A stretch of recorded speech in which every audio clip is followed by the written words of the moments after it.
화제 인물 2명의 근황을 저희가 한번 찾아봤는데 서영원 소장님, 네. 장시호 씨의 이 SNS가 원래 비공개였는데 공개로 전환됐대요. 그러면서 이런 거를 써놨다는데 소원이 뭘까요? 글쎄요, 저 어서 많이 보던 얘기 아닙니까? 일맥상통한데 1000번을 얘기해 말하면 그 소원이 이루어진다고 하는데 예. 간절히 원하면 우주가 나서 도와준다. 이 박근혜 전 대통령이 했던 말로 유명한데 예. 그 친한 사이라서 그런지 비슷한 뉘앙스가 들고 아마도 소원이라는 것은 딴 게 아니라 아직 그 현재 형 구속기간 만료로 나와 있긴 하지만 검찰의 구형이라던가 재판부의 선고가 아직 남아있지 않습니까? 그렇기 때문에 현재 아들을 혼자 있기 때문에 그 재판에서 본인이 더 중형에 처하지 않고 현재 같은 집행유예 같은 것으로 해서 석방되길 바라는 현재 예. 상태의 신분이 유지되길 바라는 게 간절한 소원인가 아니면 최순실 씨가 재산 관리인으로 또 언론에 오르내리고 했단 말입니다. 예. 그 장시호 씨가. 따라서 최순실 씨가 맡긴 재산이 있다라면 이번 기회에 본인의 완전한 소유가 되길 바랄 수도 있는 것인지 뭐 그것은 뭐 실체에 대해서는 알 수가 없을 것 같습니다. 제가 보기에 제가 알기로 1000번이 아니고요. 10,000번. 10,000번. 10,000번의 소원이 이루어지는데 지금 소원은 뭐 무조건 이게 집행유예겠죠. 예. 왜냐하면 이게 국정농단 범죄자 중에 유일하게 6개월 만기로 출소한 유일한 사람이에요. 그렇죠. 예를 들어 정호성 비서관은 징역 2년 이하의 비밀 누설인데도 다른 혐의로 다시 이게 또 안 내보내 주고 있거든요. 그래서 저는 이게 좀 이해가 안 되는 게 예. 예를 들어 영재 스포츠센터를 주도하고 이게 다 한 거는 장시호 씨예요. 예. 근데 영재 스포츠센터 출연할 때 삼성도 뇌물, 그다음에 박근혜 대통령도 뇌물, 최순실도 뇌물이에요. 근데 장시호는 뇌물을 싹 빼주고 뭔가 이게 강요만, 강요는 이게 5년 이하고 뇌물은 10년 이상이에요. 예. 그래서 특검에서도 상당히 많이 봐줬고 예. 좀 이게 하긴 한데 추가 기소도 안 했고. 예. 근데 이게 법원의 판단은 좀 틀릴 걸 봐요. 왜냐하면 이게 장시호는 특검의 도움이지 법원의 도움은 아니에요. 그러니까 이게 법원에서 원칙대로라면 다시 실형살 가능성이 높다. 있다. 이래 봅니다. 알겠습니다. 그러다 보니까 이게 불구속이라는 게 이런 게 좀 아들이랑 지금 여행을 떠났다고 변호인들이 그렇죠. 얘기를 하더라고요. 예. 예. 그러니까 이게 저는 저렇게 SNS를 사실 비공개로 했었어요. 예. 그러다가 최근에 이제 아들과 여행 떠나고 여행 가서 찍은 사진들을 올리면서 공개로 전환을 했거든요. 그럼 누구나 들어가서 볼 수 있는 거 아니겠습니까? 예. 그럼 결국은 저는 이렇게 생각해요. 또 한편으로는 여론에 대한 호소일 수도 있다. 그러니까 본인이 예를 들면 가족과 함께 있고 싶은 마음 그러면서 예. 아까 얘기했듯이 10,000번의 같은 문장을 10,000번 얘기하면 소원이 이루어진다. 이렇게 지금 앞에 들어가는 문장이 이렇게 써놨지 않습니까? 그러니까 아들과 함께 있고 싶고 본인이 어떤 처벌을 받는 건 당연하지만 그럼에도 불구하고 본인이 간절히 원하는 것은 가족과 함께 생활하는 것이다. 라고 하는 이 메시지를 던지고 싶은 게 아닌가 하는 생각이 들어요. 예. 그래서 물론 이제 서 변호사 말씀처럼 법원 입장에서는 명확하게 범죄가 있으면 판결을 내려야 되죠. 당연히. 그렇게 돼야 되는 것이고 어떤 경우가 나올지 모르겠지만 장시호 입장에서는 그 간절함은 어찌 보면 SNS를 통해서 일반인들에게도 어필하는 게 아닌가. 그래서 네. 일반인들은 사실 장시호에 대해서 비판적 입장을 갖고 있는 분도 있지만 또 국정농단을 밝히는데 도움을 줬다고 해서 어떤 좋은 감정이라고는 표현할 수 없지만 안타까운 감정을 갖는 사람도 있지 않겠습니까? 그런 분들한테 아들과 저렇게 다정이 있는 모습, 저런 모습의 어떤 메시지가 예. 결국은 일반인의 여론들을 긍정적으로 본인한테 유도하려는 의도도 일정 부분 포함된 게 아닌가 하는 생각이 듭니다. 다른 분도 노승일 전 부장 한번 볼게요. 시민운동가로 변신을 지금 준비하는 거 아니냐. 지금 비정규직 법안 폐지하는데 그 집회를 같이 하고 있고. 네, 본인이 원래 그 사회 첫 생활할 때 1년간 비정규직으로 있다가 전규직이 됐다라고 하는 개인적인 사연도 있고 그리고 삼성 이재용 부회장 그 재판과 관련해서 증인으로 참고인으로 출석했는데 예. 그 과정에서 삼성의 비정규직 문제에 대해서 직접 이야기를 듣고 그분들이 농성하고 있는 곳을 국회의원들하고 함께 참여했는데 그분들이 단식 농성을 풀지 않자 그 자리에서 그 기분 삼아 당신들 단식 풀면 나라도 단식하겠다라고 약속을 했답니다. 예. 그래서 그것이 계기가 돼서 비정규직 그 해결 문제에 앞장서게 되고 농성장에 차서 단식까지 하게 됐다고 하는데 예. 한 가지 뭐 그런 측은지심, 약자와 사회적 약자에도 관심을 갖고 그리고 공익적 제보자이지만큼 이런 사회 문제 관심 갖는 건 좋은데 예. 이분이 뭐 주변의 언론이나 인터뷰에서 정치에도 관심이 있다고 하는데 정치에도요? 예, 과연 그래서 이런 공익적 활동이라던가 이런 그 비정규직 문제 해결을 위해서 나서는 모습들이 향후 예. 정치를 위하기 위한 수단이 되지 않고 예. 그야말로 가난하고 소외된 이웃에 대한 그 좋은 마음, 마음으로. 그 마음으로 그 참여하는 것이었으면 뭐 국민 한 사람으로서 아주 바람직한 모습이 아닌가 싶은 생각이 듭니다. 유영걸 대표님은 어떻게 생각하세요? 뭐 자기 활동은 자유인데 예. 저는 장시호 씨도 그렇고 노승일 전 부장도 그래요. 사회에 뭐 무리를 일으켰잖아요. 장시호 씨는 지금 뭐 재판을 선고를 앞두고 있고 검찰하고 좀 가까워서 나왔지만 선고를 앞두고 있고 노승일 씨는 뭐 그 잘못한 건 없지만 그래도 사회에 이렇게 됐는데 저는 이럴 때 어디 여름 휴가 가고 저렇게 단식 이런 거보다는 이럴 때 좀 봉사 좀 하면 어떤가 싶어요. 사회활동 봉사. 네. 네, 청주나 이런 데서 그 수혜민들 많잖아요. 이런 데서 좀 땀 흘리면서 좀 봉사 좀 했으면 좋겠다 이런 생각 들어요. 비정규직에 대해서는 우리 정부에서도 지금 가장 어떻게 보면 더 못해줘서 뭐 안타까울 정도로 지금 정부 문재인 정부가 제일 많이 신경 쓰는 부분 아니에요? 그거를 뭐 단식 농성 그거는 지금 과거에는 뭐 했다고 봐요. 지금은 단식 비정규직 문제로는 단식할 때는 아니다. 오히려 너무 많이 해줘서 제가 보기에는 문제가 아니냐. 그래서 좀 사회에 좀 여러 가지 좀 뭐 좋은 뜻이 나쁜 뜻이고 좀 많이 했던 분들은 좀 봉사 좀 했으면 좋겠다는 이런 생각이 좀 들었습니다. 네. 근데 실질적으로 노승일 씨를 지지하는 분들이 꽤 있나 봐요. 그러니까요. 그러니까 노승일 씨가 어쨌든 그러니까 저는 그렇게 생각해요. 양면성이 있지 않습니까? 그러니까 저분이 예를 들어서 여러 가지 일들에서 증언을 해주고 국정농단의 사실을 밝히는데 도움을 준 거 뭐 인정해야죠.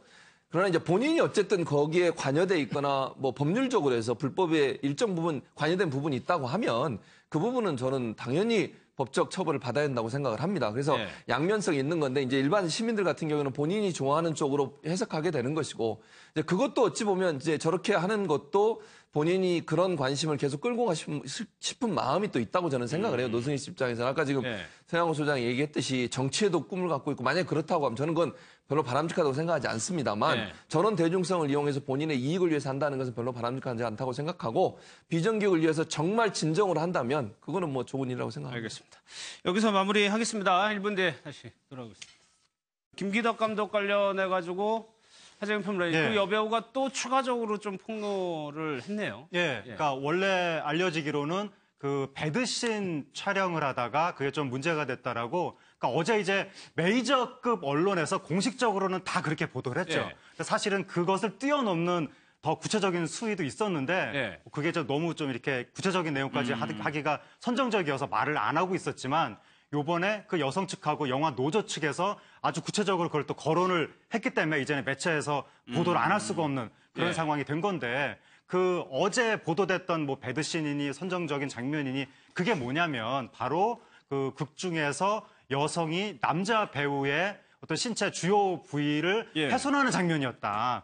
근데 그게 대본상에는 모형으로 한다고 명시가 돼 있었는데 갑자기 촬영 현장에서 실제 살아있는 사람을 대상으로 그렇게 하라고 하니까 이 여성은 너무 당황했다. 이게 이제 그 영화 노조 측의 주장이고. 그러니까 그게 애초에 시나리오에 없는 내용이 이제 그 내용이라고 이제 추가적으로 얘기한 그게 지금 거죠. 주장을 한 건데 이 주장이 오늘 처음 나온 게 아니라 진작에 나왔던 주장이죠. 단지 보도가 오늘 됐을 뿐이지 워낙에 선정적인 내용이라 이렇게 말을 안 한 거죠. 그냥 배드신이라고 뭉뚱그려서 얘기한 건데 이미 제기됐던 주장이기 때문에 여기에 대한 해명도 이미 나와 있는 상황이죠. 여기에 대한 해명이 뭐냐면 그건 어제 나왔죠. 이미 이 영화가 굉장히 높은 수위의 영화라는 게 사전에 고지가 됐고 시나리오라든가 설정이 공유가 된 상태인데 여성이 갑자기 아니라고 그런다라고 그 김기덕 감독 측에서는 그게 거기에 대한 해명이었군요. 그렇죠. 여성이 애초에 이렇게 주장을 했는데 단지 보도가 오늘 된 거죠. 구체적인 내용이. 그래서 어쨌든 여성은 말씀드린 것처럼 어떤 모형인데 모형이 아니라고 했다. 이렇게 주장을 하는 거고 김기덕 감독 측은 아니다. 원래 다 공지가 됐었다. 이렇게 지금 부딪히고 있는 것 같습니다. 그런데 이 여성이 더 화났던 거는 그렇게 해가지고 이제는 촬영장을 떠났는데 거기에 대해서 이제 영화사 측에서 무단 이탈했다는 식으로 소문을 냈다고 이제 주장을 하거든요. 그렇죠. 김기덕 감독이 지금도 그런 얘기를 해명할 때 그런 얘기해요. 2차례, 3차례 자꾸 부탁을 해와서 마지못해 출연을 한 것처럼 이렇게 하고 또 무단 이탈로 해서 이렇게 소문이 2회 출연하다가 촬영하다가 일방적으로 출연을 하고 연락을 아예 끊어버렸다. 뭐 이런 식으로 좀 변명을 아닌 변명을 하는데 김기덕 감독이 이번 사태에 대응하는 자세가 좀 진솔하지 못하지 않느냐. 좀 이런 비판이 많이 들어요. 정확한 상황은 기억이 안 나지만 뭐 개인적인 감정은 없다. 이런 표현도 사실 굉장히 회피적인 말이거든요. 그랬다면 미안하다. 그렇죠. 뭐 스태프들이 그때 상황을 지켜본 스태프들이 증언을 해줘서 그게 맞다면 내가 개인적인 감정이 없지만 잘못했다. 이런 변명이 있을 수 있는지. 또 하나는 뭐 어쨌든 뭐 상처를 입었다면은 죄송하게 생각한다. 어쨌든이라는 말이 들어가고 예. 내가 보니까 이거는 좀 변명이 아니지 않겠느냐. 좀 하려면 그 진솔하게 뭐 이렇게 자신의 기억을 더듬어서 할 얘기하고 사과할 건 하고 해야 되는데 자기는 기억이 안 난다. 예. 영화 촬영하다 보니까 그렇게 됐다. 오히려 여배우가 2번 촬영하고 안 나와서 여배우가 좀 문제가 있다. 뭐 이런 식으로 얘기하는 거는 예. 조금 김기덕 감독이 예술적인 재능에도 불구하고 진솔한 태도는 아니다. 이런 예. 생각이 듭니다. 그러니까 이 말이에요. 어쨌든 그 일로 상처받은 여배우에게 진심으로 미안하다. 이거 사과로 봐야 되는 건지 예, 아닌지. 예, 저는 이게 어차피 이게 법으로 지금 고소를 했잖아요. 예. 바로 이게 그 여자 그 배우가 이제 그 강요죄하고요. 예. 그다음에 이거 모욕죄, 그다음에 이거 폭행죄 이렇게 형사 고소를 했거든요. 근데 제가 보기에 여기서 가장 중요한 게 바로 이게 동의 여부거든요. 항상 동의 이게 여부? 동의는 불법을 초과한다. 예. 따라서 이게 그 여배우가 동의를 하면 그건 이게 죄가 안 되는 거고 동의가 없었으면 이게 그 법으로 죄가 되는데 예. 근데 제가 보기에 이거 설명만 들어보면 예. 대본에 과연 이게 그 뭐 모형 승규를 한다 이렇게 구체적으로 돼 있었는지 좀 상당히 의문이 들어요. 왜냐하면 이게 제가 영화 배우들 이렇게 계약서 같은 거 많이 검토해주고 예. 작성해주는데 보면 보통 이게 감독한테 아주 유리하게 돼 있습니다. 아. 그래서 이게 최근에 이수성, 곽현아 그 사건도 이게 무죄가 나왔잖아요. 예. 모든 게 권리가 감독한테 있다. 이것 때문에 이게 1심에서 무죄가 났거든요. 그래서 저는 이게 그 아마 저 계약서를 검토해봐야 되겠지만 대본에 모형 승기라고 아주 명시가 안 돼 있다면 예. 그게 돼 있다면 이제 김기덕 감독이 지는 거고요. 그게 안 돼 있다면 여자 배우가 지는 거고. 그래서 이게 팩트를 좀 더 확인해봐야 될 것 같아요. 폭행은 어떻게 돼요? 폭행은 이제 그거는 뭐 인정하잖아요, 감독도. 예. 때린 건 이게 감정을 좀 살리기 위해서 때렸다고 하니까 그거는 뭐 시원하면서니까 벌금 얼마 안 되는 거니까. 그건 이게 지금 자백을 하는 거고요. 예. 그다음에 모욕도 뭐 큰 다툼은 없는 것 같은데 예. 가장 핵심은 이게 강요거든요. 이 강요가 큰 죄이기 때문에 이 부분이 아마 이게 제일 문제가 될 것입니다. 강요. 알겠습니다. 근데 과거에 이제 같이 일했던 배우들이 끝나고 난 다음에 한 얘기들을 보니까 네. 김기덕 감독의 작업 방식이 좀 거칠긴 거칠어 보여요. 예, 그거야 뭐 영화계에 이미 소문이 다 난 것이고. 예. 근데 몇 가지 지금 과거 사례들이 보도가 되고 있는데 그 신주아 씨 예. 같은 경우에 그 김기덕 씨 그 옛날 김기덕 감독 뮤직비디오에 출연을 했다가 지금 뭐 여배우를 아줌마라고 부르고 스태프들을 이물질이라고 부르더라. 이런 식으로 이제 이야기한 게 보도가 됐는데 또 다른 게 뭐냐면은 당시에 김기덕 감독이 나한테 그러니까 여배우한테 존댓말을 쓰더라 계속. 그런 말도 했거든요. 이렇게 그렇다고 보면 또 완전히 예의에서 벗어난 것 같진 않고 그리고 나쁜 영화라고 옛날에 예, 그 영화 예. 조재현 씨 나온 영화 있었는데 거기 주인공 그 서원 씨라는 여배우가 있는데 예. 나쁜 영화를 찍다가 내 모습이 남자? 너무 끔찍해서 예. 나는 거의 자폐 상태였고 내 영혼을 다쳤다. 예. 영화 찍은 다음에 나 연예계 거의 은퇴 상태로 갔다. 이렇게 이야기해서 김기덕 감독이 뭐 되게 나쁜 짓을 한 거 아니냐라고 하지만 그 서원 씨가 한 얘기를 자세히 보면 김기덕 감독이 촬영장에서 처우를 잘못해서 자기가 그런 게 아니라 시나리오상의 내 역할이 이게 깡패한테 당해서 멀쩡했던 여대생이 매춘부가 되는 역할을 내가 맡았기 때문에 예. 그 자체가 나는 너무 나이 어린 내 입장에서는 괴로워서 예. 그게 나를 이렇게 좀 자폐 상태로 몰아갔다고 하는 것이기 때문에 예. 이걸 김기덕 감독 문제라고 또 이렇게 그렇죠. 이렇게 어떤 단언하기는 예. 좀 어려운 부분이 있고. 그러니까 이런 정도 수준은 영화 배우로서 개인의 선택인 부분도 그러니까 있고. 이건 진짜 시나리오 내용 자기도 미리 예. 읽어보고 선택하는 거니까.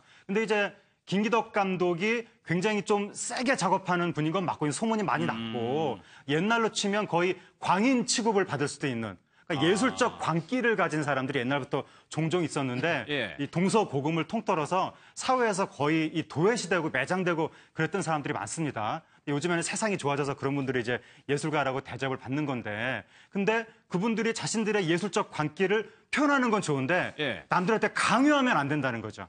그리고 한동안 한 20, 30년 전까지만 해도 감독이 자신의 예술적 관계를 배우한테 표현하는 걸 당연하게 생각했던 문화가 있지만 지금의 인권 감수성은 예, 예. 그것을 갑질로 판단하는 세상이기 때문에 예. 아무리 내가 예술에 대해서 막 미쳐있는 상태라고 하더라도 예. 상대방한테 내가 뭘 요구할 때는 사전 동의가 그렇겠죠. 반드시 필요하다. 이걸 좀 감독들이 깨달아야 될 것 같습니다. 그러니까 다음 사례들을 보면 글쎄 예술적 표현과 학대를 좀 어떻게 봐야 되는지 하나씩 좀 한번 살펴보겠습니다. 이상하 씨 같은 경우에는 15살에 전라노출 연기를 해야 됐었는데 네. 그 과정이 지금 상황에서 보면은 좀 말도 안 되는 부분이 좀 들어가 있어요. 그렇죠. 15살이면 뭐 이제 한 중학생 뭐 이건데 길소뜸 역에서 예. 김지미 그 영화 배우의 아역을 맡았대요. 아역을 맡았는데 대본에는 뭐 벗는 역할이 없었답니다. 예. 없었는데 갑자기 그 스태프들이 거의 벗어라 하면서 막 강요를 여러 명이 하더래요. 그래서 자기는 도저히 벗을 수가 없어서 이제 중학생이 뭘 그 어떻게 중학교 2학년이었어요. 전나 연기를 어떻게 하겠어요. 그래서 울면서 짐을 싸갖고 나가려고 그러는데 임권택 감독이 그래도 우리나라에서 그래도 존경받는 감독 아니에요? 그렇죠. 너 돈 많아? 지금 집에 너 촬영 금하고 가면은 여태까지 찍은 필름값 다 물어내. 그렇게 어떻게 보면 반협박을 했다는 거죠. 네. 그래서 이상하 씨가 그때 울면서 그 중학생이 완전히 옷을 위아래 다 벗고 전나 연기를 했다는 거죠. 어쩔 수 없이 어떻게 찍었다는 보면은, 얘기잖아요. 예, 이상하 씨로 봐서는 가슴 아픈 추억이 될 수 있는, 추억이 아니라 가슴 아픈 어떻게 보면 회한이 될 수도 있는 거죠. 네. 그런 연기를 하다 보면 몰입해서 할 수도 있는데 저렇게 거의 학대 수준으로 여중생을 전 스태프하고 동원돼서 이렇게 학대식으로 하는 거는 좀 문제가 있죠. 또 한 분이 있잖아요. 신인 배우 서예지 씨 같은 경우는 예. 거기 연탄가스 마시는 역인데 그거를 자동차 안에서 아예 그 번개탄을 피워서 너 직접 맡아라 예. 그랬다는 거예요. 처음에는 물어봤대요. 저 진짜 죽으라는 거예요. 그랬더니 그냥 맡아라. 예, 그다음에는 책임진다. 이래서 맡았는데 연탄가스 좀 맡고 나서는 자기가 감독이 그만하라 때 컷 사인이 나잖아요. 그게 안 나서 자기는 죽는 줄 알았다. 뭐 이런 얘기까지 할 정도니까 예. 어떻게 보면 예술 혼을 담는 거 좋지만 그게 너무 심하면 학대가 되고 인권 유린이 되고 광기가 된다. 이렇게 생각이 됩니다. 그러니까 예. 제가 보기에 그 예술과 학대, 그 경계선에 대해서 이게 우리 판례가 명확한 기준이 있어요. 있어요? 예. 예. 원칙은 이게 동의입니다. 상대방이 흔쾌히 동의하면 아까 만약에 제 불법을 조각하기 때문에 동의가 되면 이게 일단은 학대가 안 되는 거고요. 근데 두 번째 단계로 동의라 하더라도 학대가 되는 게 있어요. 예. 뭐냐면 이게 동의라 하더라도 그 동의가 사회상규에 반하면 위협하게 됩니다. 예. 그럼 이게 사회상규란 뭐냐면 평균적인 일반 상식인의 건전한 사회적 통념에 예. 비춰봤을 때 어렵네요. 이게 좀 지나치다. 그러면 이게 대표적인 게 상해 같은 게 있잖아요. 예. 내 몸을 상해라고 동의해도 이건 처벌합니다. 왜냐면 이게 사회 통념에 사회상규에 반한다는 거고. 저 연탄가스 있잖아요. 예. 저거는 이게 동의해도 제가 보기에 생명 그러네요. 위험하는 거 아니에요. 저거는 예. 이게 동의를 해도 저거는 이게 학대입니다. 예. 그다음에 이거 15세 A 있잖아요. 이상하. 이분은 이게 이거는 아동복지법에 명확하게 반하는 거죠. 동의 자체가 미성년자에게 전화 없어요. 연기를 예. 못 시키잖아요. 예. 이거는 이게 동의를 해도 사회상규에 반하기 때문에 예. 저는 이게 위협하게 되는 거고 따라서 이게 우리 판례는 확고하게 사회상규 기준에 따라서 이게 학대냐 예. 아니면 이게 예술이냐 이렇게 판단하고 있는 거죠. 그러니까 이제 이상하 씨 같은 경우에는 1985년도니까 지금하고 한 40년 전에 얘기란 말이에요. 예. 그때는 이런 일들이 벌어졌을까요? 그냥? 옛날에는 거의 뭐 비일비재했고 예. 그 이 신성일 씨하고 저기 엄앵란 씨 예. 이분들도 옛날에 흑백 영화 찍던 시절에 그렇게 키스씬을 찍는다고 사전에 고지도 해주지 않고 갑자기 키스를 이렇게 현장에서 옛날에 키스가 거의 금기였던 그 처녀 입장에서는 정말 굉장한 그 충격이었던 것인데 촬영 현장에서 미리 고지도 없이 바로 그런 걸 찍었다고 하는 거죠. 예. 근데 이제 그런 걸 잘 끌어내는 감독이 훌륭한 감독이다. 영화계에서는 또 그렇게 생각들을 했고 그래가지고 촬영 현장에서 갑자기 여배우한테 극단적인 욕을 한 다음에 여배우가 싫다 그러면 너 하나 때문에 지금 이 영화가 엎어져야 되는데 네가 책임질 거야 이런 식으로 윽박질러서 결국에는 그런 촬영을 하는 이것을 마치 훈장처럼 내가 그런 것까지 했어 막 이러면서 영웅담으로 이야기하는 예. 이런 문화가 보편적이었는데 그러니까 사전에 동의가 여부가 중요하다고 방금 말씀하셨는데 사전에 동의를 받으려면 내가 뭘 찍겠다라는 걸 제시를 해야 되잖아요. 그렇죠. 제시를 안 했어요. 옛날에는 그러니까 그 제시가 하는 게 콘티인데 그 영상 그림으로 다 그려서 보여주는 건데 헐리우드는 그렇게 합니다. 우리나라는 옛날에는 아예 그렇게 안 했고 말로만 사탕 발림으로 해서 그랬을 것 같아요. 딱 찍었고 요즘도 사실은 아주 블록버스터가 아니면은 콘티 잘 안 하는 경우가 많고 지금도? 예, 홍상수 감독 같은 경우에는 콘티가 없는 건 물론이려니와 아예 대본도 없이 영화를 찍으니까 그냥 현장에서 감독 말만 듣고 가는 거죠. 예. 그래서 심지어 그 윤여정 씨는 정말 원로 배우인데도 얼마 전에 그 영화를 찍을 때 그냥 콘티 없이 그 대본상에만 무슨 뭐 사타구니에 주사를 놓는다 이런 정도 문장만 가지고 성매매 씬을 찍는다 이렇게 생각하고 갔는데 너무 이게 도저히 자기가 감당할 수 없는 수준으로 감독이 이제 욕을 하니까 예. 정말 힘들게 한번 찍었는데 감독이 또 찍으라 그래서 또 찍고 그래서 다 끝났겠거니 했는데 감독이 또 찍으라 그래가지고 도저히 못한다고 뛰쳐나갔다가 예. 다시 돌아와서 찍을 정도로 윤여정 씨는 완전히 이 선배고 감독보다 훨씬 연배가 위인데도 불구하고 감독 말을 그렇게 들을 정도로 현장에서 감독의 권한은 절대적인데 이것을 감독들이 그러니까 자기가 이렇게 막 했다가 갑질이라든가 인권 침해가 될 수 있다는 것을 아직 일부 모두 다 그렇다는 거 아닌데 일부 생각을 못 하시는 분들이 조금 있는 것 같습니다. 그 윤여정 씨에게는 본인이 좀 직접 얘기한 부분이 있네요. 그 부분 한번 좀 들어보겠습니다. 여러분이 상상하셔도 얼마나 힘들었을지 아실 수 있을 것 같고요. 이 배우라는 작업은 감정 노동자다 이렇게 생각했는데 이번에 이걸 찍으면서는 이건 극한 직업이구나 라고 생각을 할 정도로 우울해지고 힘들었습니다. 배우들이 작업을 하면서 편안하게 즐겁게 일했다고 그러는 사람을 보신 적은 없잖아요. 얘기하기가 좀 부끄러운데 그러니까 이거 관련해가지고 김여진 씨가 얘기를 잘 했어요. 그러니까 연기자로서 내가 해야 될 부분과 하지 못해야 될 부분에 대해서 명확히 얘기를 해라. 그러니까 지금까지 얘기를 못했다는. 그렇죠. 예, 영화 배우로서 또 그 세계에서 또 퇴출될까 봐 겁이 나니까 그렇겠죠. 노라고 과감히 못했는데 과감하게 이제 노를 해라 뭐 그랬는데 현실적으로 보면 좀 한계는 있죠. 그 감독이 요구하는데 또 부탁하는데 예. 또 저 좋은 작품이 나온다고 하는데 부탁하는데 그걸 딱 거절하기는 쉽지 않아서 욕심도 나고. 어떻게 보면은 예. 그 예술하고 학대하고 어떻게 보면은 그게 어떻게 보면 경계선에서 그 조화를 이루는 게 중요하지 않겠느냐. 그래서 영화배우 아까 윤여정 영화배우도 그런 얘기 했잖아요. 감정 노동자가 아니라 극한 노동자다. 하는데 영화배우의 다크나이트의 그 악한 나오는 거 조커 역할 하던 사람 자살했잖아요. 그랬죠. 악한 역할 하다 보면은 자기가 감정이입이 된대요. 정말 나쁜 사람인 것처럼 돼서 또 자살까지 하고 그랬는데 저런 경우는 어떻게 보면 배우들도 굉장한 트라우마가 또 생기기 마련이죠. 특히 남자 배우보다 여성 배우들이 아무래도 폭력이나 성행위, 배드씬, 키스씬 이런 거에 많이 노출이 되니까 여성 배우들의 또 인권의 사각지대가 아닌가 이렇게 좀 생각이 됩니다. 예, 저도 이게 똑같은 생각인데요. 영화는 이게 어디까지나 연기입니다, 연기. 실제 다큐멘터리가 아니에요. 저는 이게 리얼리티를 살리기 위해서 막 실제처럼 하는데 상당히 문제가 있고요. 그런 배우들은 진정성이 있다, 열정이 있다, 투혼이 있다 막 칭찬하는데 저는 그게 말이 안 되고 실제 유명한 사건이 있어요. 72년도에 파리에서의 마지막 탱고. 근데 여배우의 동의 없이 실제 강간을 해버린 거예요. 그래서 이게 크게 문제가 된 적이 있거든요. 그건 이게 명백한 범죄잖아요. 연기인데. 따라서 이게 저는 아무리 영화가 리얼리티가 중요하다 하더라도 그 한계는 있고 저렇게 이게 목숨이 위험하거나 이게 성문제, 실제 이런 거는 지양돼야 된다. 이렇게 과한 거는. 예, 알겠습니다.